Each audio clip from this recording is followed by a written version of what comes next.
typing up letters to the editor because it was in the opinion section. I got yelled at for not knowing AP style, so I brushed up on it. That was a real eye-opener because it wasn't funny that I didn't know.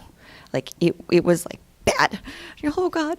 So, find something, even if it's freelance, But internships are the best because they will take the time. At least when I have interns, I try to take the time to go over everything with them. So.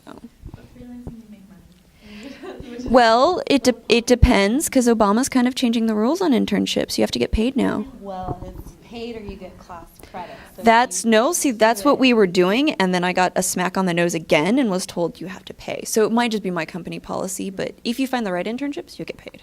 So. And I think it's, I don't know if it's changed that much, but I feel like it has as far as employers wanting an internship. Because now, like, any employers I applied for quite a few jobs before I ended up taking this one, that without my internship, like, they really wouldn't have even responded. And even though, I graduated, with a 4.0 out of here pretty much, like, my resume looked awesome, but without having an internship, they said they probably wouldn't have even responded. So just because employers now with, applications being online, they just get flooded with applications. So.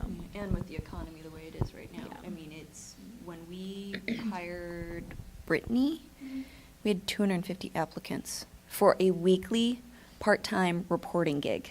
250 applicants. That's so many people. And we ended up taking the intern we had. See, and sometimes that's what works out is, that's how we got Brad. Brad interned for John when they worked at the Press Telegram, and then we needed a copy editor. I remember Brad being pretty awesome. Right. So, That's the way to make really good connections and really stay connected to people is you can show them I'm really good. You can see, Call this guy that I used to work with, Right. This professional thinks I'm awesome. Make sure you get permission before you put them down as a reference, but it does help. And Absolutely. You might learn, I don't want to do this. Right? Very true. I can't do this whole 9 to 5 journalism thing. Or more like 9 to 9. Depends.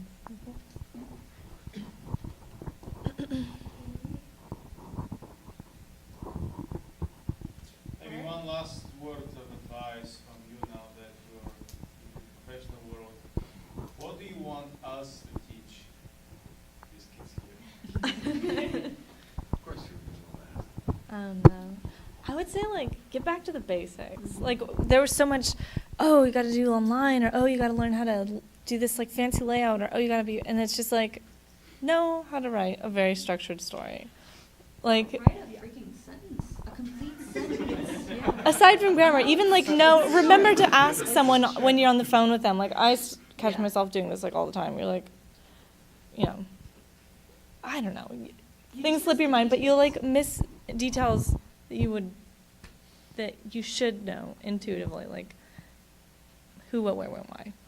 Always ask that on the phone. And don't, I did this person, a whatever. couple weeks ago. There was a fire and there was nobody to report it, so I wrote on it, and I didn't ask enough follow-up questions. And Joe, who was our public safety reporter before Lauren came along, called me and was like, you should have asked this, this, and this. And then the battalion chief called me and told me I royally screwed up the story, which was really, really hard to admit. But yeah, it's A, I'm rusty, but B, I think there were just things that we never really learned. Yeah. So I've heard less theory, more practical, have you guys go out and interview people and write stories, and go work on the Daily 49er or the Union or K-Beach or Beach TV? Beach News. Beach News, that's it, Beach News, whatever.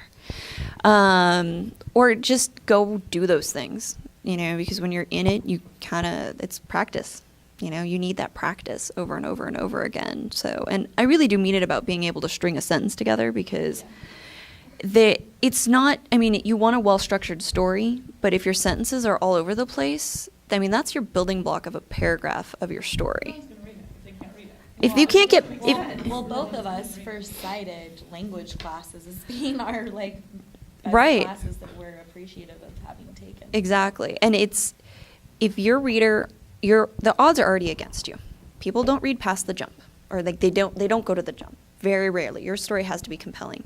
And even if you've got your story containing on the front or whatever page, they may not read past the 4th graph or the 7th graph.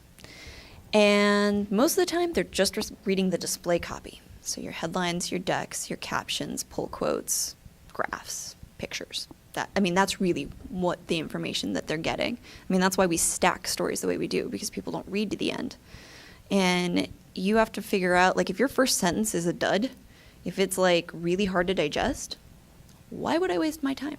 There's stories, like, as a copy editor that I read, and I was just like, if I wasn't getting paid to read this, I wouldn't, And you have to... John tells a very good story about how he had an editor who pulled a quarter out of his pocket, put it on the table, and said, people pay a quarter for this paper. Do you think your story's worth a quarter? And it was harsh, but it's true. You have to remember, people are paying to read that. And if your story sucks, they're just going to gloss over you, because you earn a reputation by your byline. Oh, it's that Jamie Rowe again. I got told I was corny like a month or 2 ago. Still hurts. But, that guy never read my column because he thought I was horrible. That was his own problem, but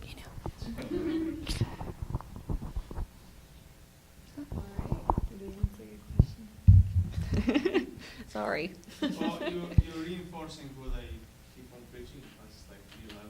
Those who would say 11 with me,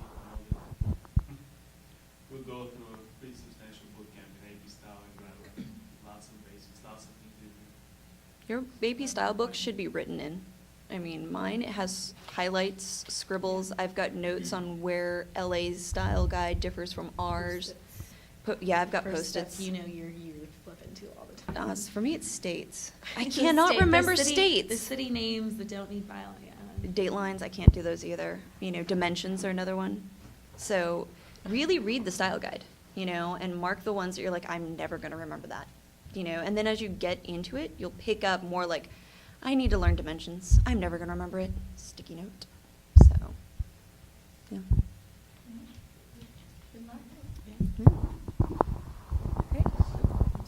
At that, I guess we will conclude the meeting. Thanks for coming. There's more food, so go ahead and take food. All right, thanks.